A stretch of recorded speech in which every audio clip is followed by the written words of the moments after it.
Hello বন্ধুরা, আজকে রেসিপিটা হলো মটন কষা। আমি এর জন্য কিছু পেঁয়াজ কুচিয়ে নিয়েছি আর আদা রসুন বাটা, জিরে বাটা, লঙ্কা বাটা। এবার আমি উনানে কড়াই বসিয়ে দেবো। কড়াইতে তেল গরম হয়ে গেলে পেঁয়াজগুলো দিয়ে দেবো, দিয়ে একটু ভেজে ভেজে নেব, হালকা ভাজা। তারপরে আদা রসুনের পেস্টটা দিয়ে দেবো, দিয়ে খানিকক্ষণ নেড়েচেড়ে একটু কষিয়ে নেব। তারপরে লঙ্কা বাটাটা দিয়ে দেবো, এরপরে একটু জিরে বাটাটাও দিয়ে দেবো, দিয়ে একবারে নাড়িয়ে চাড়িয়ে ভালো করে কষিয়ে নেব। এরপরে পরিমাণ মতো নুন, হলুদ দিয়ে দেবো, যতটা পরিমাণ লাগবে ততটা দেবেন।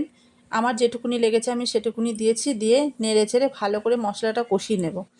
মশলাতে যখন তেল ছেড়ে দেবে তখন আমি মাংসগুলো দিয়ে দেবো।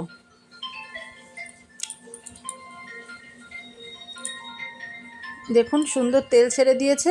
এবার আমি মাংসগুলো দিয়ে দেবো। মাংসগুলো দিয়ে একটু নেড়ে চেড়ে নেব, কিছুক্ষণ মাংসগুলো দিয়ে কষিয়ে নেব। এখানে আমি 1 কেজি মাংস নিয়েছি, আপনাদের যেটুকুনি পরিমাণ নেবেন সেই অনুযায়ী মশলা দেবেন।